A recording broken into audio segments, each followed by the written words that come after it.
Hello and welcome to Faulder's About Face Real Talk. Today we are here with two very special guests who I'll introduce in a second.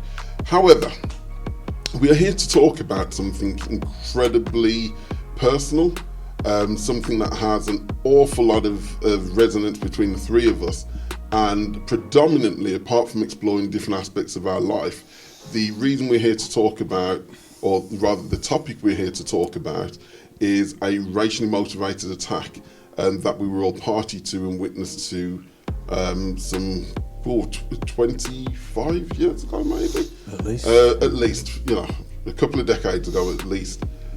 So without further ado, to my right, I have Richard. Richard, would you like to introduce yourself? Hello. Did you want more than that? Yeah, go on then. Richard, what do you do? I am a gardener, considering a career change, but probably a bit old for that, but yeah. Hey, no problem.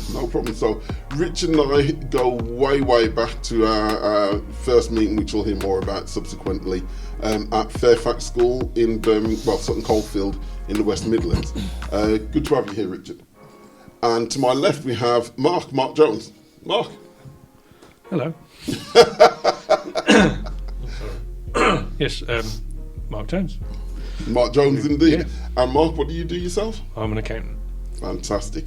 So here we have, us now as grown men, and what we will be doing is talking very much about what led us in life to get to the point where we are now, gardeners and accountants and trainers for About Face, etc. So I guess we'll just get into it. So we start our kind of discussion, if you like, with our meeting at secondary school. As I've mentioned, it would have been August. That's when people generally... Yes, right. August, September? September in the start. 89? Something like that, yeah. Yeah, August 89. Might have been 88. 88 or 89. 89. August time. Doesn't really matter, does it? It was a long time ago. It was donkeys years ago. Yeah. It was still, the era of bad fashion and questionable music, maybe. As a matter of fact, some would even say the music was better than it is now. I probably think it probably was. However, so we arrive at Fairfax School, and what I can tell you is, initially at Fairfax School, we'd started, but I hadn't met you guys, so I didn't really meet you guys until our second year in Fairfax, because when we got to Fairfax, I was initially in Fairfax remedial section of the school, so I was in the classes for children who were very slow and very educationally challenged for the first 12 months that I was at Fairfax, and only actually discovered I was in the remedial section of Fairfax School when I opened a book one day and saw a sticker in the back saying Fairfax remedial section, and immediately thought, oh my god, it probably wasn't a good idea to skip the day when they had the SATs. Right. And you were the only one in there who knew what remedial meant. Yeah, everyone else I went around the school, or rather the class, and telling everyone, do you realise we're in the remedial section of the yes. school? And everyone was delighted. Everyone was absolutely over the moon. I was That sounds good. I thought we'd won something. Yeah. So I remember going immediately to my school teacher and saying, right, I didn't realise this was a remedial section. What do I have to do to get out of this class and into higher sets and everything? I demanded all of the school curriculum, of which I looked at it and thought, oh my god, this is horrendous, because it was like Speak and Spell, Peter and Jane books. And I said, how long is this meant to be? And they said, kind of 12 months. I said, I will have this done in about a month and a half. If I do that, will you put me into a different class? And the school agreed. And that's how I met you guys. So, can you guys remember at all your first kind of meeting me, or actually how did you guys know each other beforehand? We knew each other from Yeah, we went to a primary school together. school, And Rainy then, Hill. My mum absolutely was not going to let me get taught by a certain teacher, so for the last 2 years of that I got sent to a different school. Yeah, because I remember not seeing you for a while, Yeah. and then I remember going to some sort of thing at your house, and then you fixed my transformer. Well, you know, Yeah, technically the wing minded. was stuck in the Yeah, the one that turns from a. fire engine, wasn't it? No, there's one that I don't know. It could have been, but I think it was the one that turns into like a jet fighter from. Yeah, the arm was stuck or Transformer. something. The arm was stuck, and I was all upset, and you were like, "Just, yeah, it'd be fine." And then you had this maybe a little penknife, and you Excuse me. took out the arm from the thing that it got jammed in. And I was like, "Who is this guy? I'm going to be friends with this guy. It's going to come in handy." Yeah, Swiss Army Jones. Yeah, Simon Jones. Simon Jones. If we'd have known that you were quite proficient in the carrying of knives, it could have come in handy Yeah, a few well, years later. Yeah, And then, could have opened a can for all of them. Opened a bottle. Yeah, that would have been helpful. And then we used to go on like bike rides in Sutton Park because you were probably one of the. Was it you had a mountain bike or your dad's mountain bike? It was my dad's. It wasn't far for penny farthing, but it was No, I was like gonna say, the mountain bike It's of penny in the farthing. loft at his house, and I had to move it the other day. Gosh, I thought I was going to fall through the floor. Wow, It's Heavy. it's a big old bike. It's a Rally Maverick, Wow. and it's steel. It's solid. Wow. I don't think it's a tube. It's a It's tube. solid. It's just Wow. solid metal, very heavy. Never break. No. So yeah, I remember. Yeah, I remember that. And then, you know, like everyone, choose your school, turn up, and I remember there was quite a few from Maney Hill.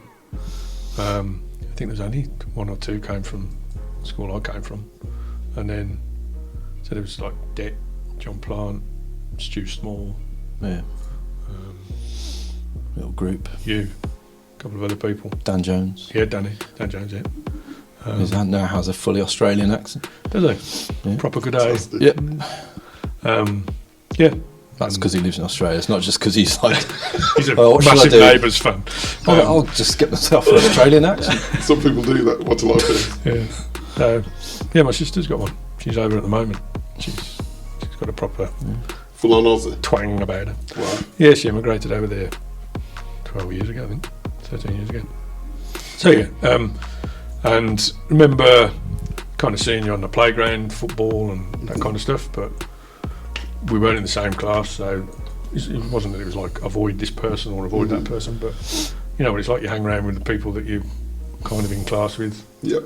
most of the time, or you know, if you're into football or if you're into studying the flowers or whatever at lunchtime, That's kind of what you do. you kind of gravitate towards people who are doing a similar thing, don't you? I just found my first prize Eisteddford flower arranging Oh, wow. certificate the other day in Mum and Dad's loft.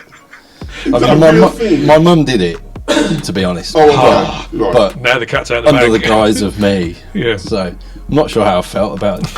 Obviously now being a gardener, I'm like, yeah, brilliant. Started early on. But back then it was like, oh, keep You that. kept that quiet. keep that really quiet. No idea. You won a flower arranging. Yes, that's me, little flower Did you know arranging this? fellow. Neither did I, but I'm It was absolutely my mum. astounded I that know. your mother did that. I'm shocked. Such an upstanding. Just that I even member of entered it society. was sort of questionable at the time. Yeah. Obviously, now I'd be proud of it, but back then, when you're a little kid and judgment is rife and Yeah. standing out like the kid who does the flower arranging. Anyway, Slightly digress. I think I'm not sure, Cliff, but I think. Do you remember the first day of school? Because you may or may not have been involved in this, or maybe it was you actually. So I got off the bus. Christ, what did I do wrong? And Alex Detmar trod on this kid's shoe. This kid was called Pele. Yeah. He's a big lad. He's at the school My next cousin. door. Yeah. No way. Yeah. I didn't know that. The one across the road. Yeah. Yeah, he was at Wilmot. Yeah. So Detmar stood on his trainer, like white trainers. Mm-hmm. Obviously, you know, put your school shoes on afterwards. And he was not happy with Detmar. And Detmar's a big lad, but being Alex's friend, I said, "Oh, don't worry about it," or something like that, because Pele was like Yeah. starting to say, "What the hell are you?" Yeah. And then he kind of turned on me. Do you remember this at all? It's not ringing any bells. Not Okay. at all. You It's the weren't first there time then. I'm hearing the story. And Pete, when you see this back, understand I didn't know him at the time, so feel free to contact us and you can be reached up on the quiet. That's fine. Do you know him now then? Yeah. It's my cousin. No. I can't believe it. Still your cousin. Oh. I've called these, yes. So if you had been there, you'd have diffused it. But anyway, I think one of us got thrown over a hedge by Pele. Wow. I can't remember if it was me or Detmar. But anyway, that's completely irrelevant because neither of you were there, so just forget that. The introduction to Fairfax. Life in Fairfax. The funny thing about that is, one of my very first memories of Fairfax was it could well have been the first day. I had a fight on some lad who turned out to be Detmar. On the very first day. He was busy on his first day, He was very as it turns out. Apparently fighting my whole family. So, unbeknownst to me, he'd already trod on my cousin's foot. Yeah. And possibly been thrown over a hedge. An hour later, in a completely different school, he manages to get into a fight with me. And, you know, went on to be fairly good friends with Detmar, so that's interesting. But if we kind of think about the time now that we actually get introduced to one another. So I've elevated myself out of the doldrums of Fairfax, and I'm now walking into our second year, class, if you like. And I don't remember the actual moment where we all met, but I'm fairly certain we were probably sat fairly close to one another and started to just talk. And this is where we start to get into kind of like the genesis of this story, and why this is so significant is because we're all from very different backgrounds, or I'm certainly from a very different social background, social network. My life experiences up until that point had been very different to perhaps either one of you guys. So what I think allows me to gravitate to you guys as friends in this class, of bearing in mind, of 1,800 pupils, I'm fairly certain, feel free to correct me if I'm wrong, because it might just be how I remember it. I don't believe there was another black boy in the whole school, in the whole 1,800 pupils. At the time at this time that we're talking about, I don't remember that. Remember there was Tim Askill. Tim Askill, right. Elizabeth was there for a bit. Yeah. Yeah, and then she went to Wilmot. Yeah. Right, so Tim Askill. But he was the year above Year or above. 2 He years. was. 2 years above, I think. Okay, so you've got some names there that I hadn't remembered. But okay, so That's all I can remember though. I don't remember any other than Tim. Tim was dual heritage. As I remember him, his sister, and his oldest brother, Matthew. That's right, yeah, because you were quite good friends with him, weren't you? Yeah. And Matthew was there, I think, for a year, maybe, before. Yeah, maybe he was leaving as we were arriving because he was a couple of years older than me. I think so.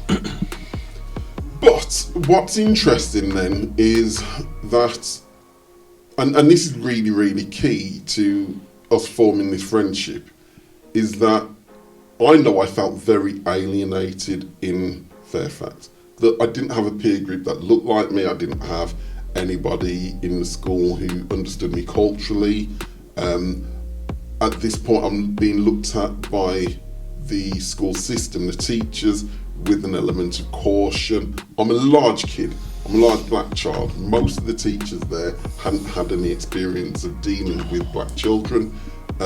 So I would be constantly told things like, well, you know, you don't know your own strength, and be careful in situations and scenarios where other children wouldn't be told that. So I was very isolated.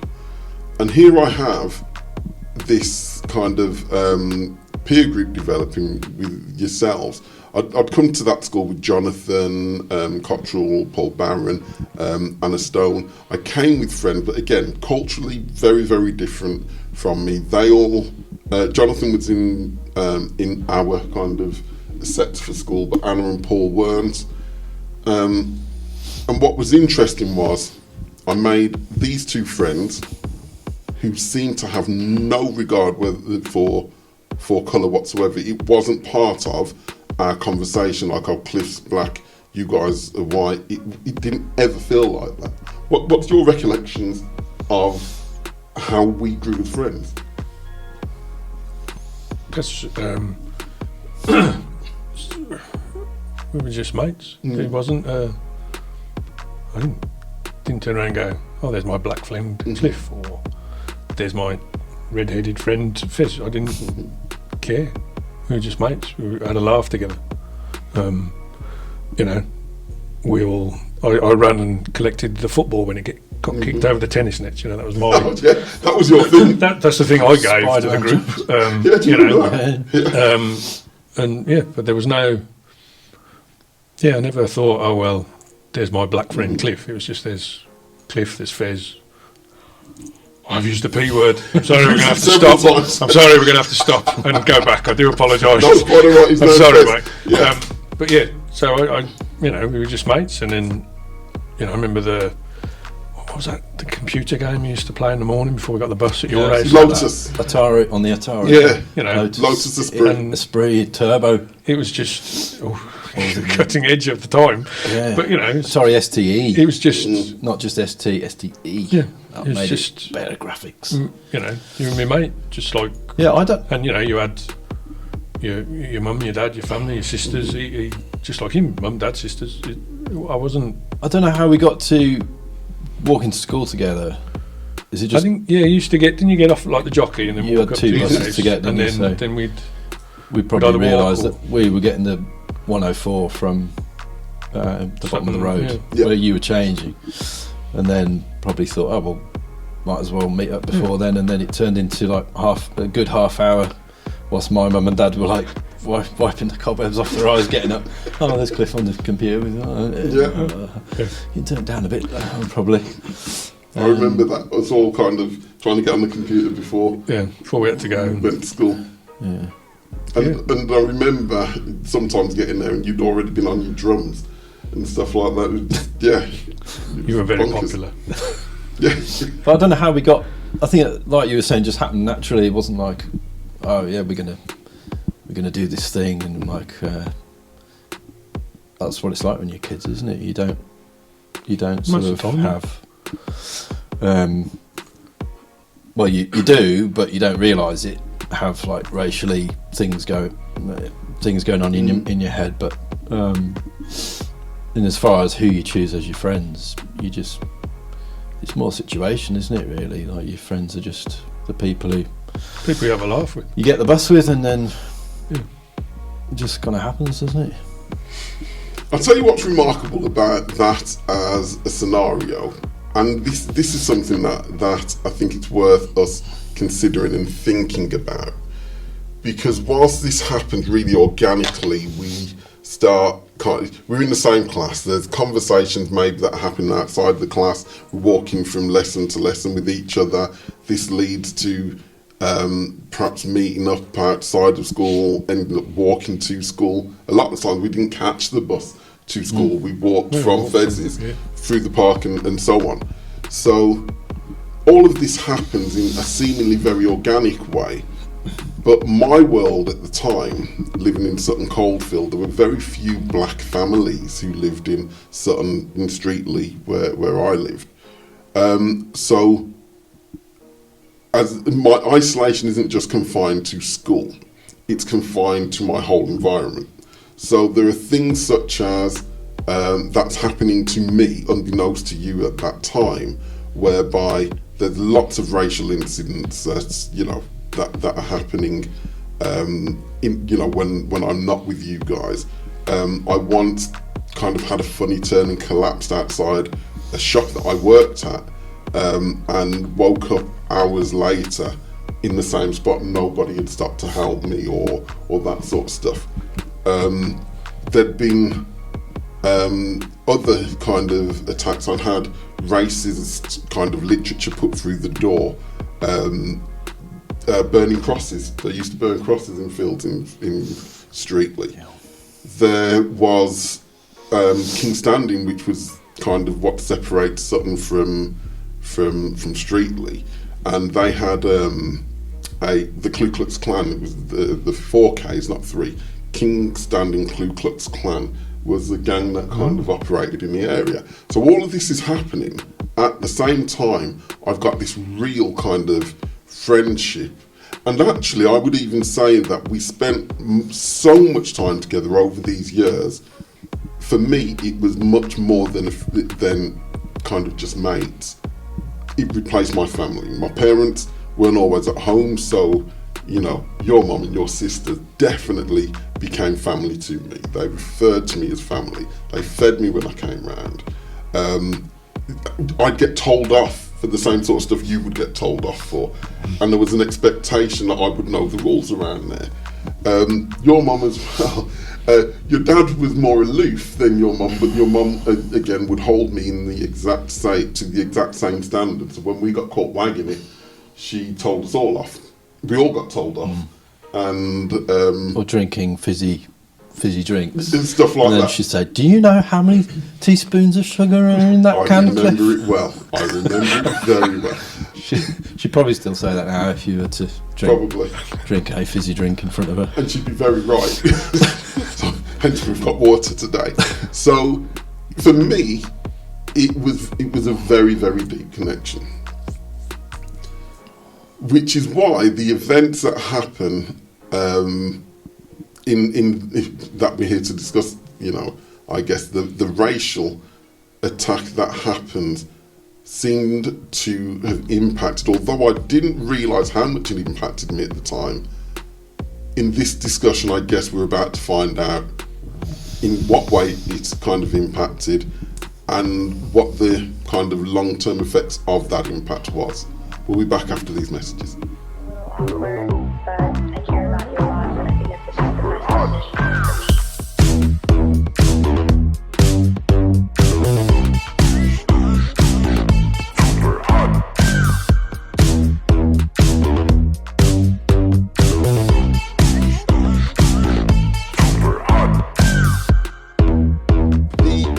If you like, or the incidents that we are now going to discuss is the racial attack that happened that involved us during the very early 90s whilst we were still at Fairfax School.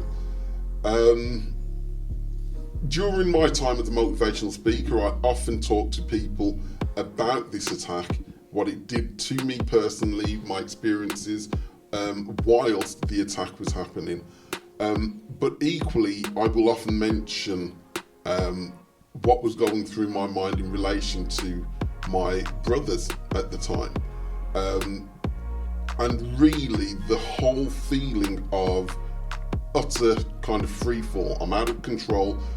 The world is impacting me, and I'm in a fight literally for my life at that moment. What happens at that juncture? So whilst my thoughts on this are well documented, one thing I don't think I've ever done, particularly as an adult, is have a conversation with these guys about their experiences during that incident. So I'll set the scene for you, and then guys, feel free, you can either interrupt me as I'm speaking, or when I hand this over, you guys can say how you remember it. We'd gone to a disco at Sutton Rugby Club. Sutton Rugby Club is situated in Walmley, and the way in which you get to the building that is Sutton Rugby Club is down a very long driveway. In the night, as it was then, there was very little lighting at all. So we've gone to this disco, we are in the club itself. I remember during the disco night, if you like, dancing away, kind of trying to have a good time. It was one of those scenarios where most of the girls were on one side of the room, most of the lads were on the other side of the room, feeling very awkward. And at some points, I think I'd danced with one or two girls there, school friends, people who we knew. But I remember there being a group of lads there that I wasn't familiar with, who did nothing but stare at me the whole time that I was there, and I tried to ignore it, whatever.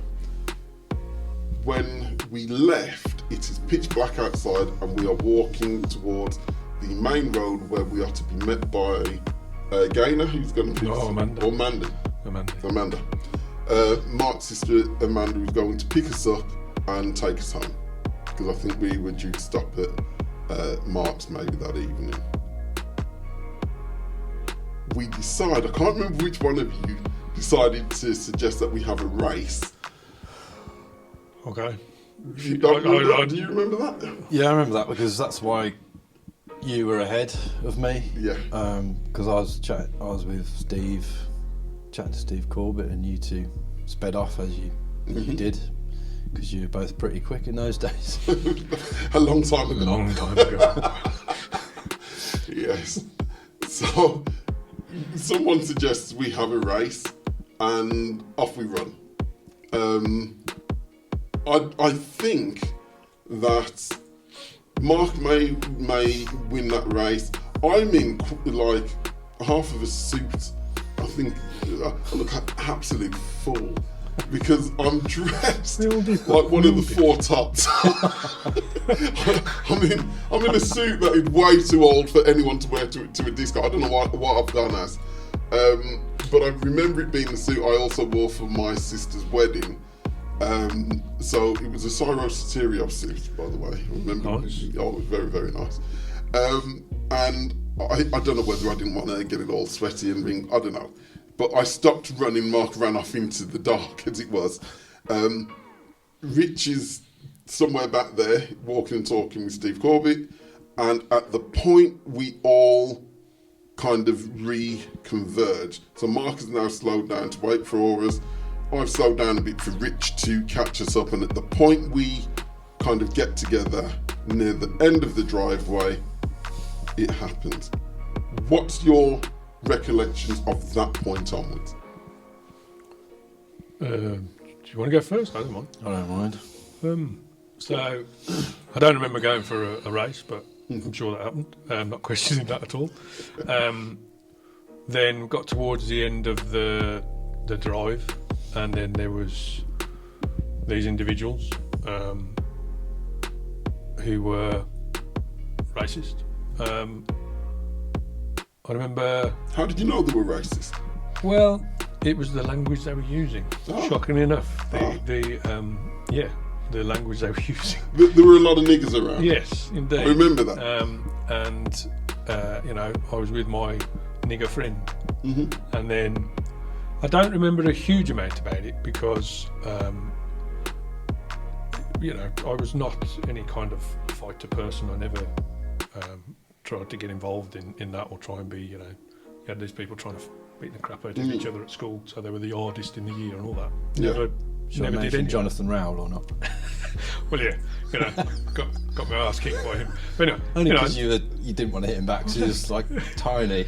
Yeah, but I just, whenever there was fights going on and stuff on the fields and stuff, I Not wasn't interested. No, it just didn't really make me feel, not very well. Really, just sinking stomach, sinking thing in your stomach, just nasty. So, so we got towards the end where you come in, and they were kind of backing us up against a fence. There was some fences on the houses either side as you entered the rugby club, and then I don't know how many there were. I don't know how many jumped on me or jumped on you or what happened, but I got kicked unconscious pretty quick. So when you say what was going through your mind, like a size 9 was going through my mind from a couple of different people, stamping and using me like a tap dance floor. And then I woke up on a lady's car bonnet. I remember that. Who was kind of giving me a bit of a telling off for this, terrible behaviour. Yeah. Which I was like, what's going on? And Ben's dad was there. Rog was there. He'd, come and done something. And then my sister pulled up, and she was very distraught, very upset. She'd gone and got her boyfriend who lived not too far away, and maybe his brother had come as well. I don't know. And they came back. She was very distraught, as you would be seeing your brother. I'm sorry, I don't know exactly how involved you were with it, so I'm saying your brother, but your brothers having that happen to them. That was. I haven't got the massive recollection because, like I said, I got we got backed up to the fence, and then it kind of went dark, and then I woke up on a woman's car bonnet, being told off for being on for a being car involved. bonnet. What are you getting involved in this sort of thing for? It's like, Bastard. oh yeah, I wanted this. I came out for this. Just had it polished. I'm trying to repolish it with my back. Yeah. Yeah. So yeah, I've the actual event, not a huge recollection of. Before I come to yourself, Rich, I can give you my recollection as to what I saw that involved you. It's funny, as you were talking about it then, honestly, the detail in which I can piece together, it might as well have happened last week. It's vivid. And it's funny, I couldn't tell you what you were wearing, but I remember the kind of block parts of the event.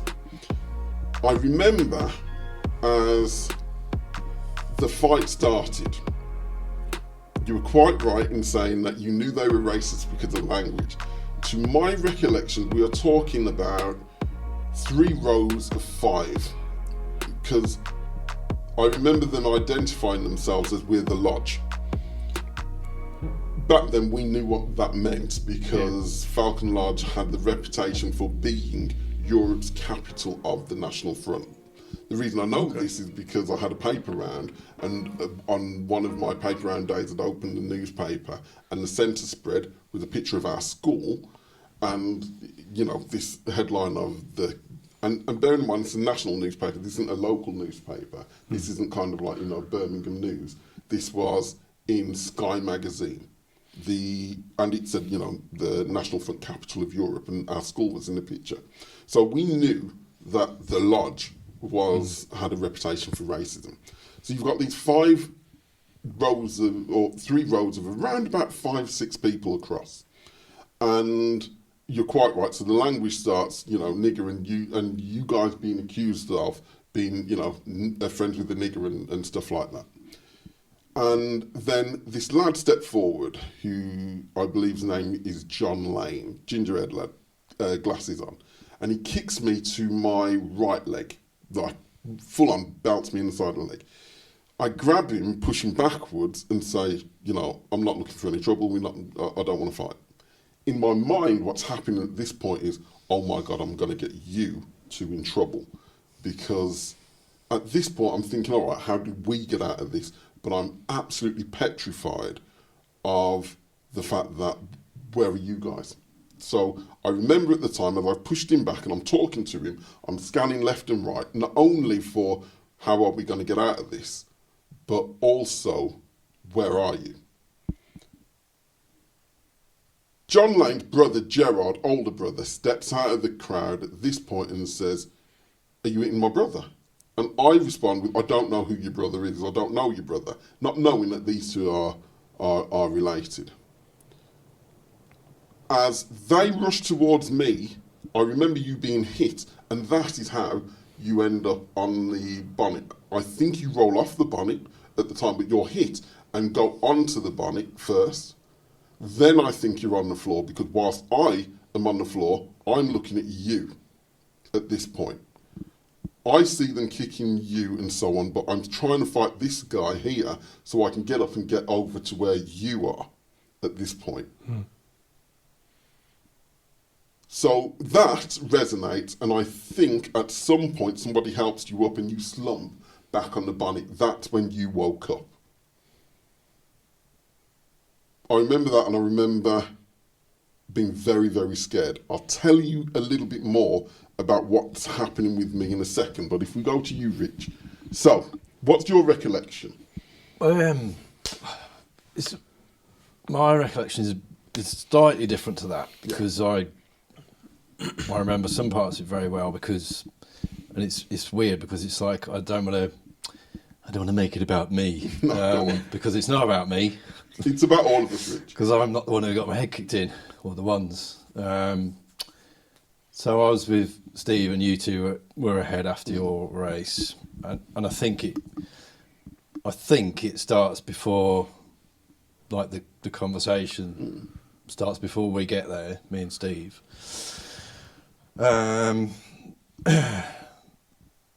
So I say I only remember it from my point of view, which I say isn't the important point of view really, because it did affect me because I didn't get my head kicked in, and I stood there and watched like my two best mates get their heads kicked in, which is a horrible thing to do. Obviously, going on in my mind is, well, should I, try and help them? What can I do? And also, I'm terrified because, like you were saying, like fighting is not my thing either. It just makes me feel like kind of sick. And despite at some point supposedly being the third hardest kid in the year, Yeah. right? That's not me. But so as far as the story goes, I think my lasting memory is more the feeling of guilt from my point of view of not helping you. It's like if I always think like if I could ever go back to one point in time, it would be then, and I'd get my head kicked in with you as well, because I wouldn't feel like I still feel bad about it, even though we've talked about it subsequently, and you've said like don't worry about it. But the fact is that I'll always feel like that. So that's my sort of lasting memory, which is less about actually what happened and more about how it made me feel. I think. Honestly, Rich, had we had the time machine, could we have gone back to that moment? It was terrifying enough to know that was happening to us all, and I know you downplay your kind of involvement in it, but the way I honestly feel about racism and racial attacks, anything that happened from a racism kind of perspective, is nobody, witness or participant, walks away from that unscathed. Everyone gets damaged, everyone's scarred by that. There is part of me that believes that those who were attacking us, and I maintain that it was us, Rich, there was no secret whatsoever that we were all together and friends, etc. People would have seen us together and so on.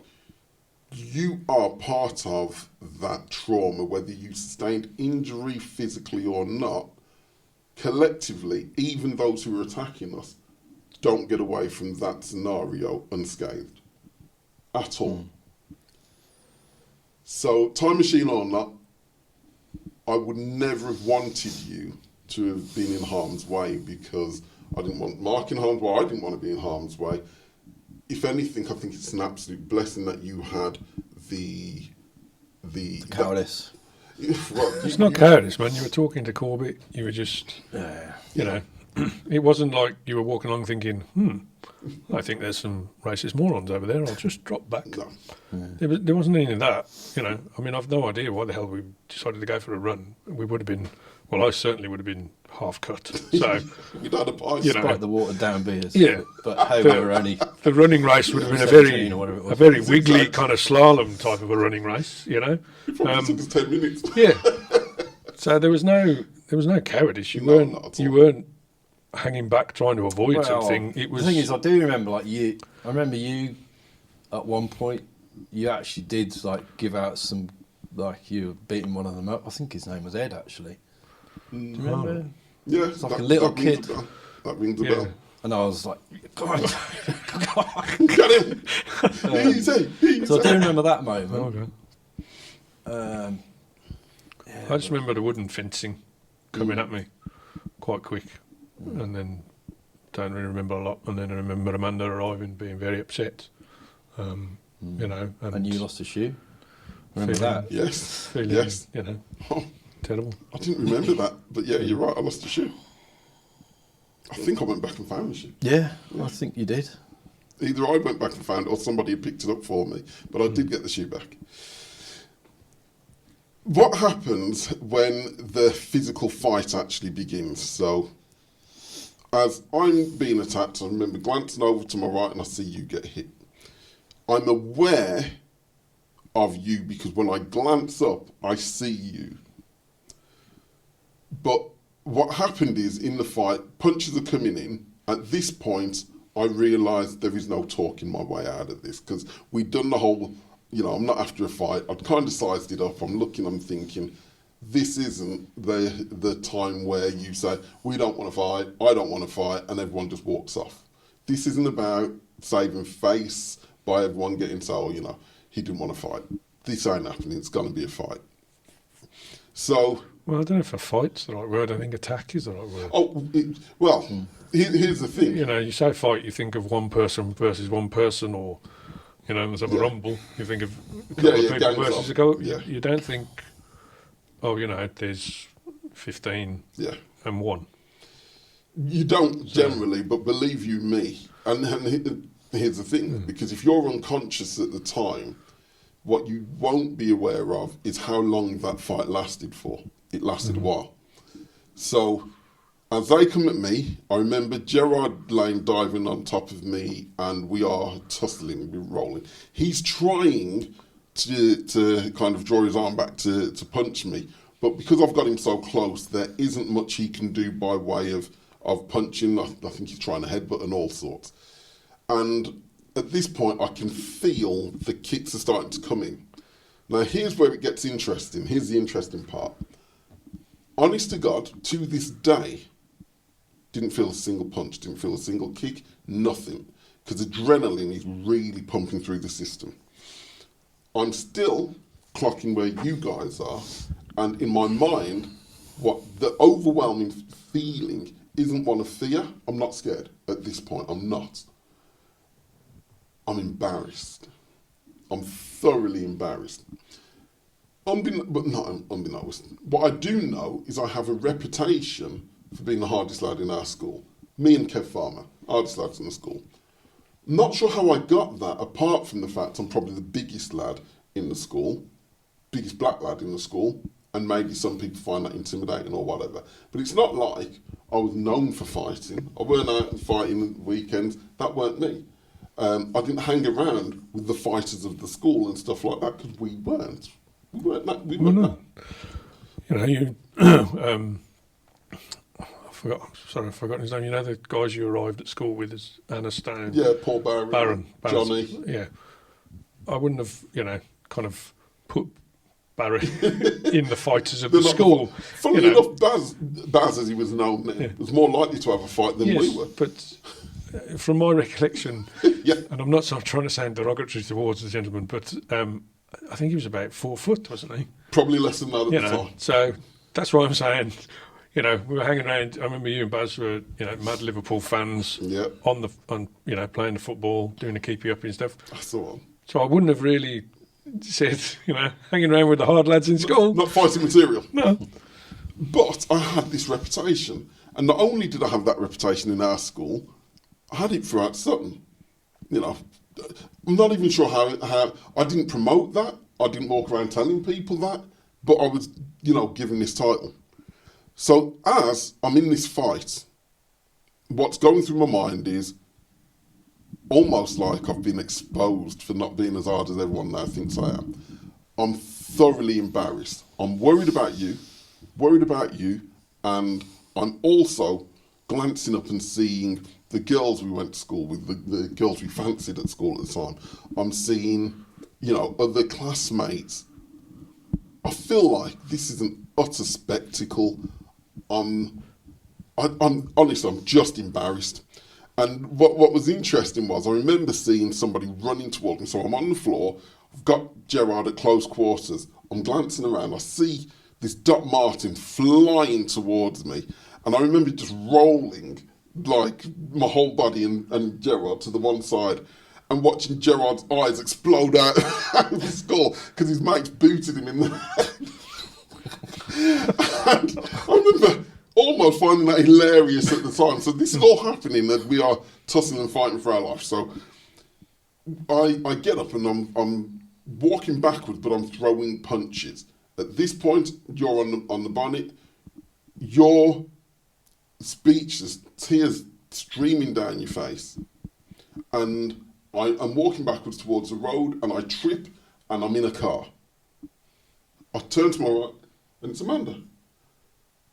She drives. Bearing in mind, her actual little brother is still in this melee. She told me to shut the door, and she drives, and she's screaming, like to the point where I'm not sure how she's driving the car. She is screaming. She's beside herself. She keeps saying, "My brother, my brother, my brother."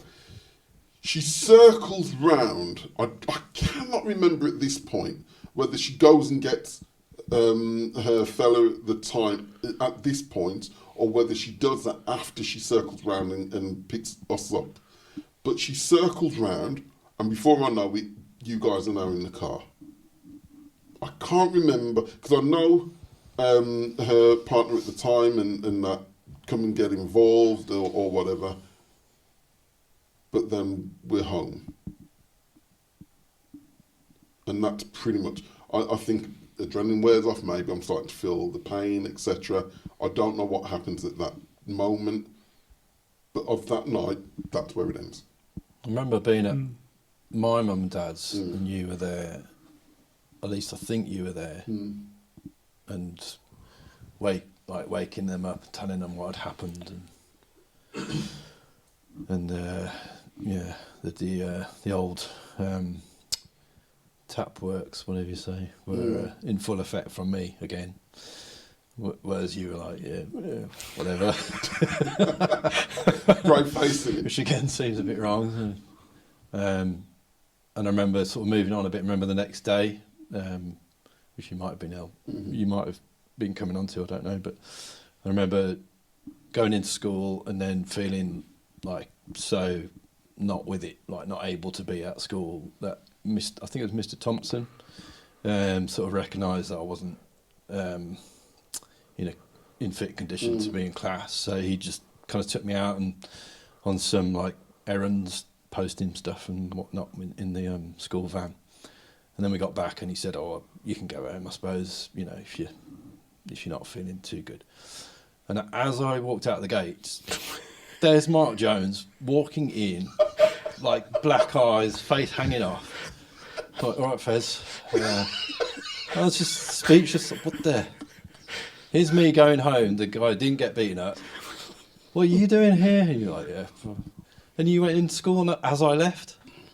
Yeah. Which made me feel like even more of what would you say in those days? A fairy? Well, I don't know. Yeah. I remember I was just bored at home.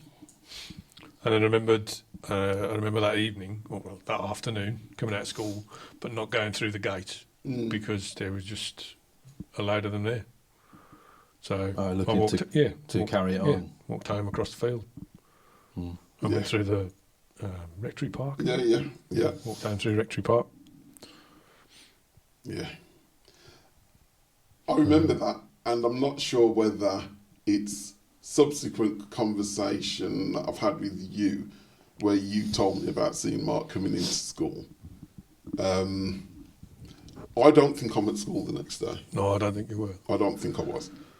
The following day, the day after that, I remember being in my school uniform, sat on the edge of my bed. Again, the overriding thought for me is one of embarrassment.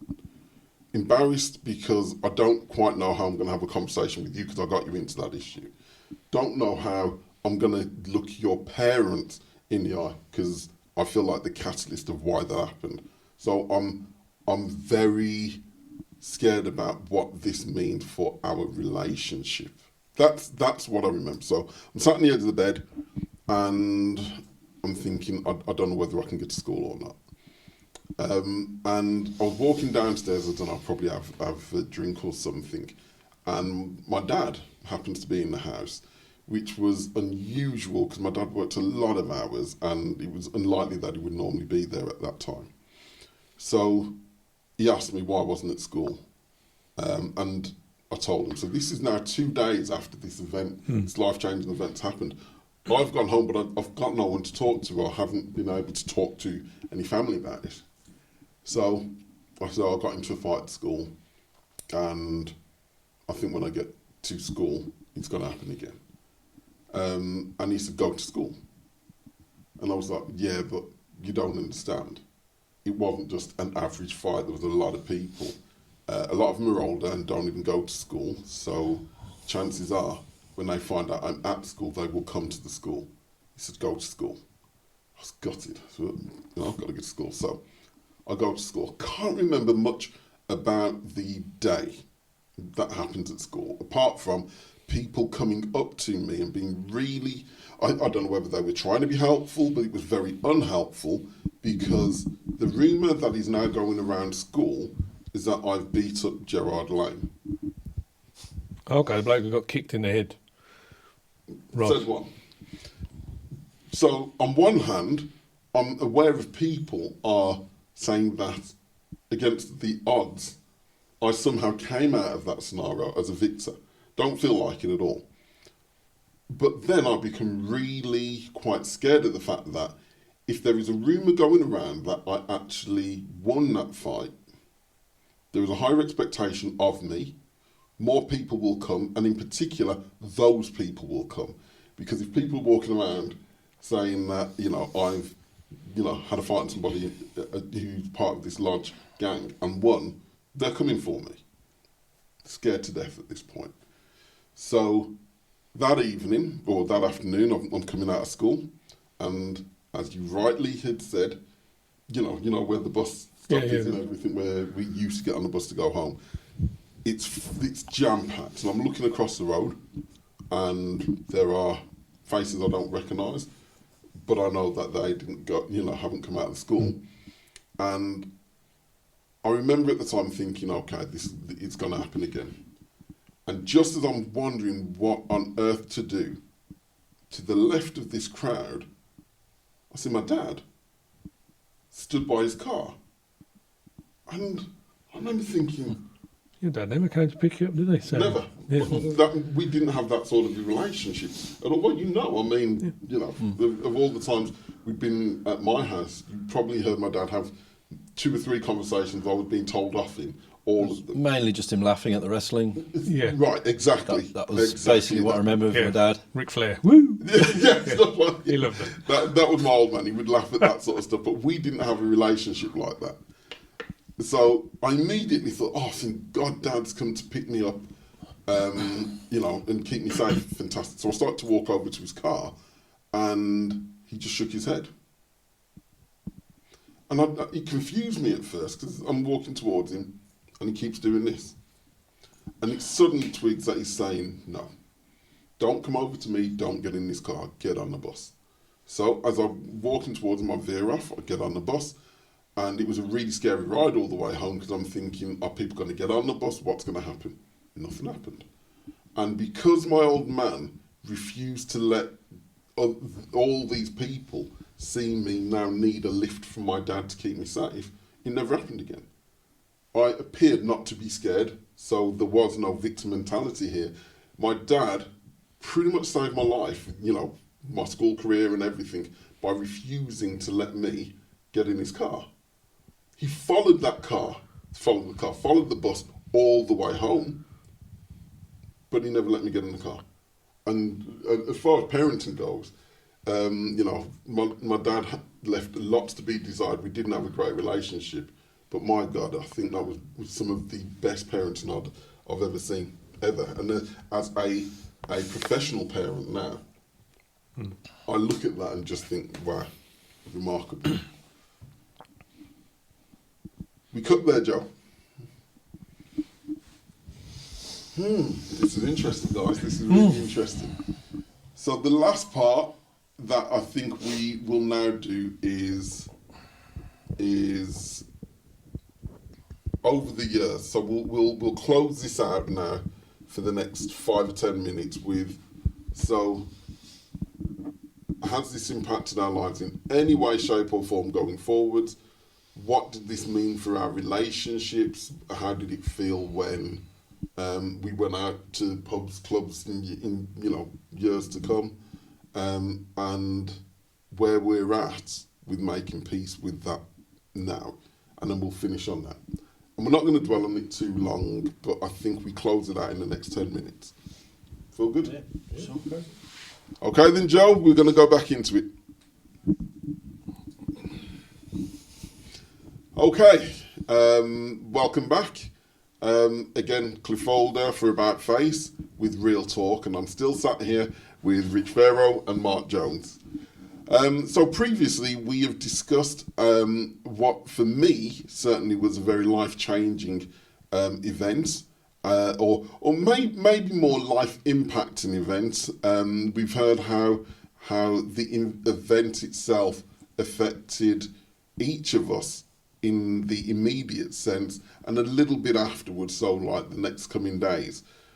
So I guess what I'm kind of leading into, or a very nice segue into, is, so how did that racial attack go on to form our collective personalities, our experiences of the world after that event? What happens as we grow older? How significant, if at all, was that to our development from young boys into young men into very mature men with grey beards and kind of, you know... No hair. Yes, no hair, indeed. That's a commonality with all of us. Yep. At the time, believe you me, and I've got some photo booth pictures of us at the time when this would have happened. I'm going to see if we can somehow kind of have those appear here. At the time, we all had hair and looked very, very different.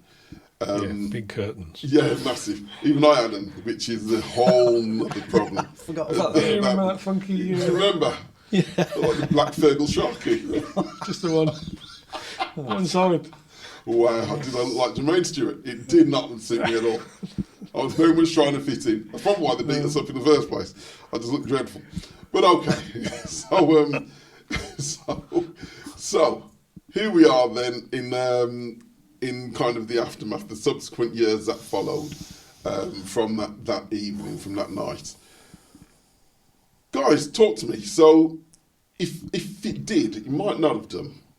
How did that kind of go on to impact relationships or your ability to socialise going forward from that point? I was a bit surprised because that rugby club, I'd always just had a great laugh there. Mm-hmm. There'd never been any negative stuff. You know, even when I played rugby and got my arses kicked, you know, it was always a positive place. So I was really surprised that occurred there. Yeah. But then that wasn't anything to do with the actual club. It was the individuals who went there. Yeah. Who, you know, went there to drink watered down beer and probably try and cop off and get off with some girls, and you know, maybe that was the original reason they were there. And then they were like, "Oh, he's here, okay," and they can turn it into that. You know, I don't know. This is obviously many days before mobile phones and all the rest of it. So, thank God. You know, you assume they didn't run downstairs to use the payphone to ring people up and go, "Oh, come here," but I don't know. But so yeah, that I was really shocked about that. Just kind of the environment, that environment. Yeah. It did. I think we went through like a stage then of just going round Steve's house and drinking there. Not really, certainly not going into pubs. I don't really ever remember going into something with you, to tell you the truth. But we didn't. Do you remember everyone used to go to the station and stuff like that, and we never went? We never did that. I think I remember, I don't know when this would have been, but I remember you saying to me, like, Rich, there's not many black people in Sutton, and me sort of not even really having thought that before, thinking, you're right, actually. And then I understood, like, why you might not want to go to the station.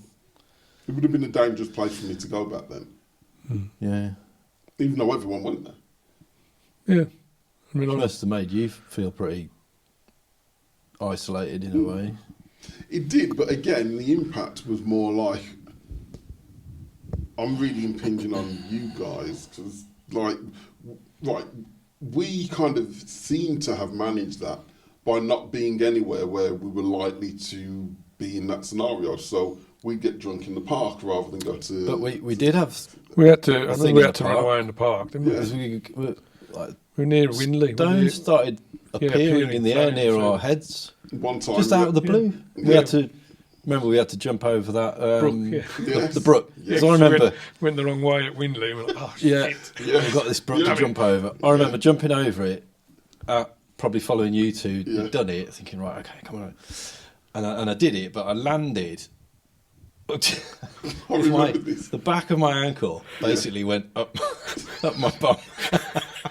And I was like, oh, God, that hurts. But thinking, well, you know, it was worth it because here we all are. We've jumped over the brook and nothing happened. Yeah, I remember it. I Yeah, I remember do that. remember that. But for me, that was kind of like, all right, who knows whether it was Rachel or not? It was, you know, lads taking the piss, really.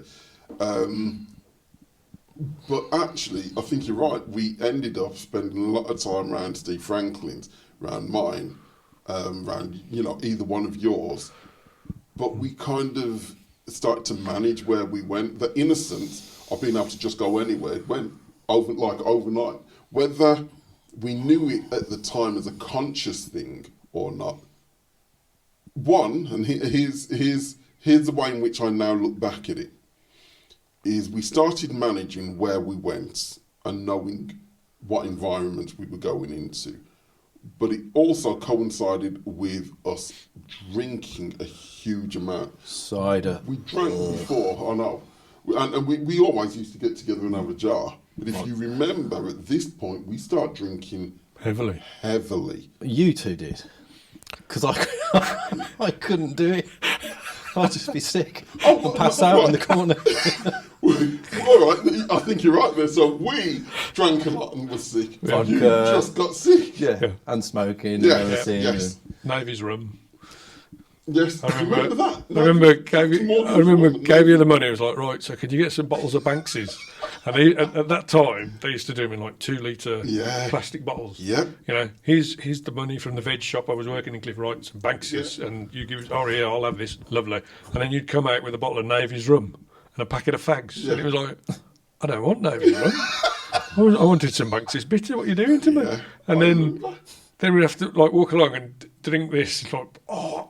You know, just You never stopped though, mate. Yeah, well, I know we struggled through, but you know, it was daft experiences like that. I remember it. But we were drinking a lot between the three of us. Well, practically between us I two, think, and then yeah. we'd have a A little capful. sip. Yeah. here and there. Yeah, But we were doing 2 litre we were doing silly bottles volumes of rum yeah, bonkers like, a stuff. night over the weekend. Yeah, And at the time, so the ladies we were hanging around with, the girls that we'd hang around with, Kim, Natalie, Hayley, Andrea, yeah. would have Mad Dog 2020 and stuff like that. But White again, Lightning and White Lightning, stuff yeah. like that. And they would drink, you know, more like the average teenager would. But I know we were drinking dangerous amounts of alcohol at the time. We were drinking stupid volumes, man. There was no kind of, let us savour this bouquet. It was like, Yeah. you know, get absolutely ridiculous and fall over usually. I've since found out that I've got an actual like intolerance to alcohol, so I can actually excuse myself. Look at you. Gilbert syndrome, if anyone's interested. Okay. You know? Really? Blimey. Yeah, something to do with your liver, bilirubins, and your liver Wow. processing alcohol. Okay. So that's why I was always the guy throwing up after like a half a shandy. We should stop taking the piss now. Well, yeah. Well, you know, I always, because I remember there was one terrible evening round at Steve's. Well, this doesn't have anything to do with. Oh, go on, go on, Okay, so I remember there was one terrible evening round at Steve's when we hadn't seen you for weeks because you were probably not wanting to get absolutely paralytic like we did because he, you know, made you feel Infidel. so ill, and you'd been doing drum stuff, you know, band stuff with some people, and then you came round and we were like, oh, I can't remember what we were saying, but we were like, oh, you've been deafing us out, you miserable git, and we were absolute numpties. You know, when I could actually stand up and talk, I was one of them. And then I remember you were just like, oh, screw this, and you I remember left, and we were all steaming, and we were like, oh, where's he gone? Where's he gone? And then Shields was going to jump in his bloody mother's Metro, who I think it was, I don't know if he was I don't think we'd passed tests then, but he was there in his mother's Metro. He was going to jump in that and drive off to find you when he couldn't. You know, he fell down the stairs trying to get down the stairs. Wow. And I remember I rang your mum, I rang your house, because we were like, well, what's happened to him? Where's he gone? Oh my God, is he all right? And we felt terrible. And I'm there, and it was probably 11:30 or something. But, you know, you felt like it was 3 o'clock in the morning. And I was like, well, I've got to ring, I've got to find out where he is. And we rang, and your mum was like, oh, he's here. He's okay. Okay, right. Sorry, we've been stupid. Yes, okay, well, he's home safe. Bye, Mark. It's quite a nice walk home, actually. Yeah. All 3 hours of it, whatever it was. It would have taken a while. I remember when I walked past people going, you know. Yeah, trying to appear massive. All right. Much deeper voice than you actually had. It is interesting because I remember that period of time also, and I do remember you kind of disappearing off the scene for a bit. And I can't remember too much about the moment where we stopped drinking so much, and I think it was probably when we stopped hanging out quite as much. You know, sixth form happens and whatnot. I'm not at sixth form, I go into work and stuff like that. But I would truly say, looking back on that period of time, I would say alcoholism, yeah. I mean, I was drinking before going to school. And yeah, and pretty much all day long. And without a shadow of a doubt, at the weekend, we would do in between us maybe 2 bottles of 2 litre kind of spirit per weekend. Yeah, we were bananas. It was bonkers. We were, yeah.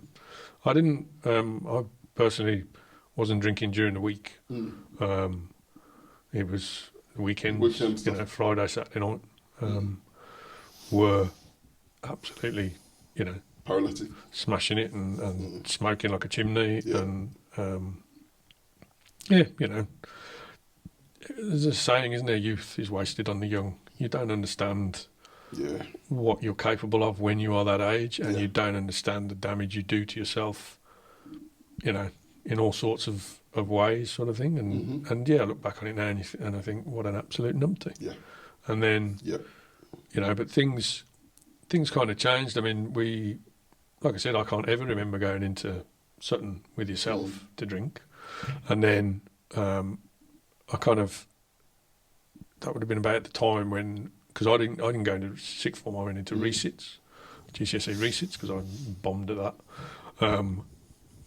So I was doing that and bit of rugby till I knackered me back, and then that kind of stopped, but carried on drinking there. And then I was with a young lady, which, you know, first experience, and just that, you know, she became my life sort of thing, and I just did whatever she wanted to do, whatever she told me to do.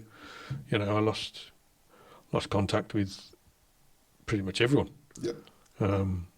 Which was, and you know, you look back on it now, and I think about the conversations that my mum and dad had with me about, you know, trying to, well, you know, it's very nice that you're with this girl and you're mad about her, but, you know, don't forget your mates, don't forget your mates. And they try and tell you, but you don't listen. You don't. Because you're not thinking with your head. Yeah. And, you know, there's things happen, you can look back and theorise the driving forces behind them. And I think, like you said, after that happened, we definitely kind of just hung around in our people, you know, in each other's houses, as opposed to going to places. And then, I mean, I might be wrong, but I think maybe there was some guys kind of in Streatley that you started hanging out with, and you know, you used to come out of your house down the road right to the traffic lights left, and then you went down, there was a big pub on the next set of traffic lights. Hardly. Yeah. I think kind of you started maybe going there a bit more often than you had previously, because, you know, still able to get a drink, but it's just down the road. And also, you know, people's houses in Streatley as well. I remember there was one girl's house we went to for a bit of a get together. You know, there was the one that got trashed. No, well, I don't think he got trashed, but I mean, I might have been unconscious in a corner. I don't know. Yeah, Maybe we probably got were. wrecked around me, but Yeah. yeah, kind of things changed. I think in the immediate aftermath, yes, we monitored where we went. We kind of avoided places, and then I think not through any kind of, well, I don't want to hang around with this person anymore. I don't want to hang around with this person anymore. We just kind of, you know, I was doing resits. You weren't doing resits, were you? You were doing actual A levels, Yeah. big clever person Very A good levels. Brain. Yeah, Right. brainy bollocks over there. So Can we go back to my 3 E's? You know, I'm not talking about taking drugs. I was there doing a typing bloody examination. You know, that's what I spent a year doing, typing and sitting on the bank smoking. And I never went to one IT lesson. And just my entire life focused about this one human being. Well, at least you're having a good And- time there. I mean, you know. I was having a lovely time. But obviously, you look back on it and you think, well, yeah. What if, isn't it? It's all about you can turn around and critique things quite badly, but I think we just kind of started hanging around doing different things, you know. As you do. Yeah. And it wasn't I don't feel like anyway from my point of view it was a conscious kind of, well, can't be hanging around with him because God knows what'll happen. Can't be hanging around with him because God knows what'll happen. I think, you know, you got into your drumming and your band. You were there with Dave, you know, guitarist, and Dan. You know, Miles.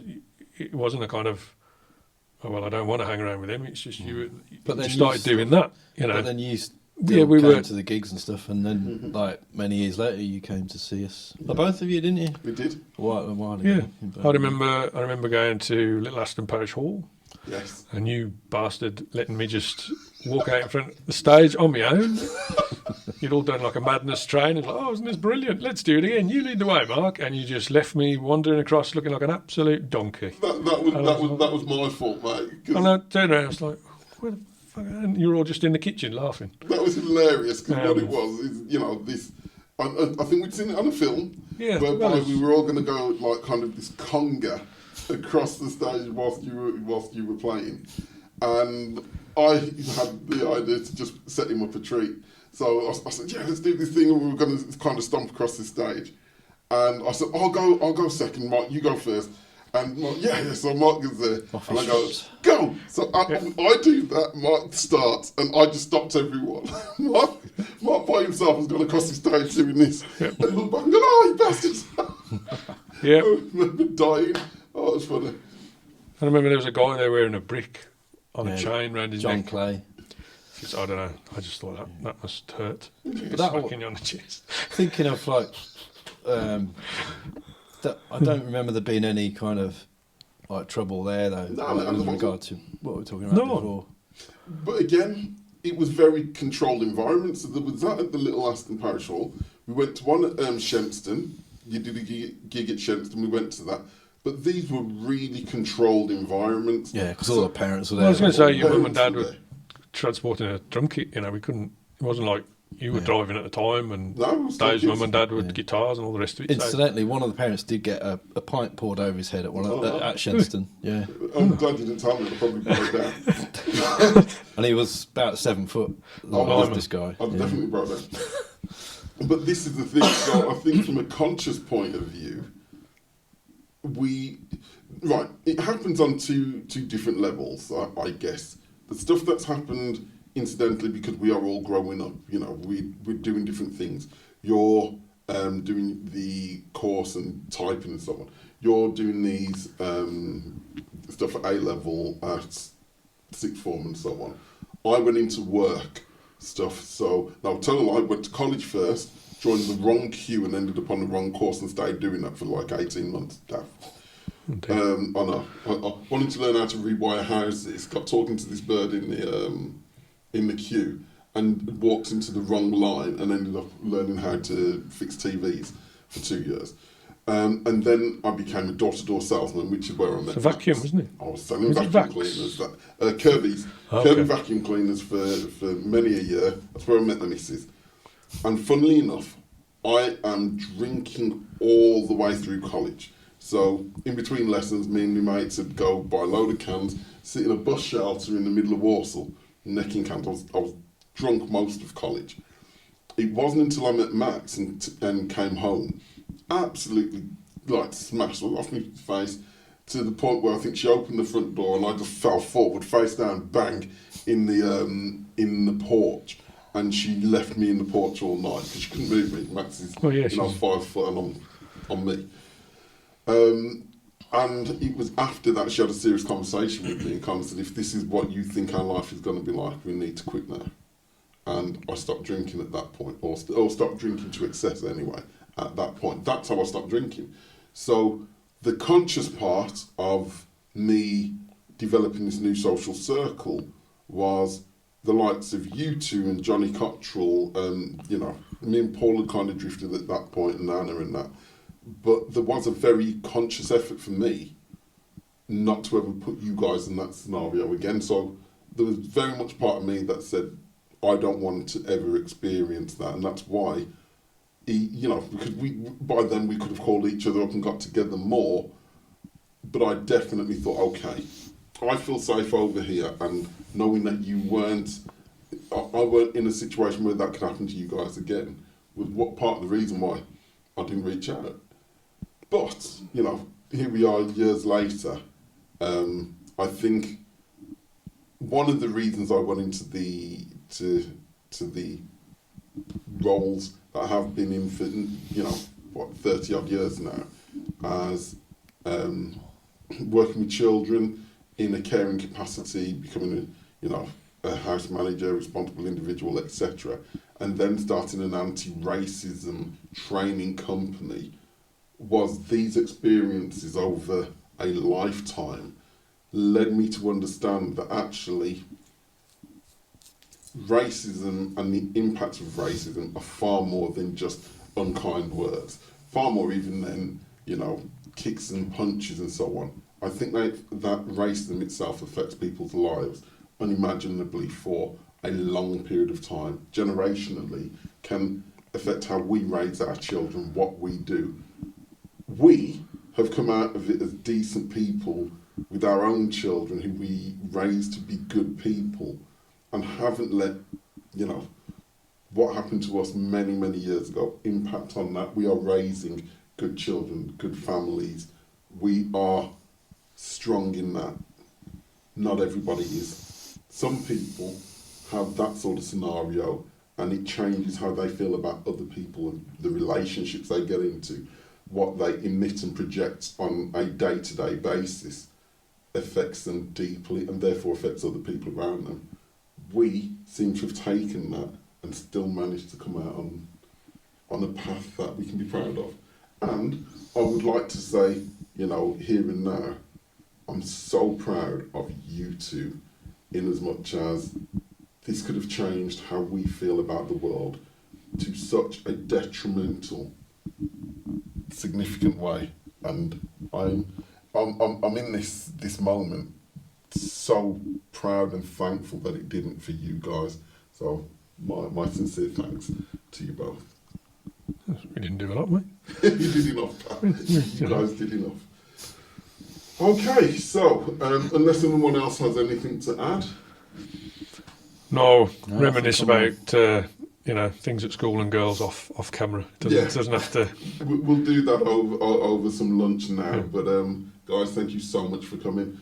Bless you all, and cheers. Thank you for appearing in Real Talk with About Face. Till next time. Bye bye.